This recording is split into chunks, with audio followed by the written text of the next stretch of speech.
Finally বেশ কয়েকটা দিন পরে আজকের খুব সুন্দর রোদ করেছে। Hello everyone, this is Anuradha from Baruipur. আশা করছি তোমরা যে যেখানে আছো অনেক ভালো আছো। রাধারানীর কৃপায় আমিও অনেক ভালো আছি। আমার সারাদিনের আরও একটি নিউ ব্লগে তোমাদের অনেক স্বাগত। বুঝতেই পারছো আজকের আমার হলিডে। সো আজকে সকালবেলা থেকেই একদম স্কিন কেয়ার, হেয়ার কেয়ার। আজকাল আমি খাচ্ছি আনারস। বাজার থেকে খুব সুন্দর টাটকা আনারস নিয়ে এসেছি। আর এবছরে প্রথম এই আনারসটা আমার খাওয়া, খেতে ছিল অনেকটাই মিষ্টি।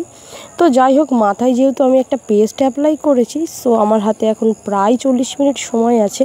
তো ভাবলাম কি করা যায়, তো মাকে একটুখানি হেল্প করছিলাম। এটা আমার ছাদ বাগানের তৈরি কুমড়ো শাক। সেই কুমড়ো শাক দিয়ে মা একটা তরকারি করবে।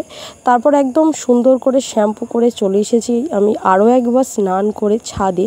প্রায় 2 বারই আমার স্নান হয়ে যায় রবিবার করে, কারণ একবার সকালে স্নান করে মাধবকে সেবা দিতে হয়, তারপরে আবার পরে আমি ফ্রেশ হই। আগের দিন এই শাড়িটা পরে গেছিলাম স্কুলে, তো সেটাই এখন পরিষ্কার করে বেশ ভালোই ঝলমলে রোদ হয়েছে। একটুখানি মার দিয়েছি হালকা করে, তো এখন রোদ খাইয়ে নেবো। বাস এইগুলো সব সকাল থেকে অলরেডি 2 বার রোদ খেয়েছে, আর এবার একটুখানি তুলে নিলে হয়ে যাবে। So bye, Radhe Radhe.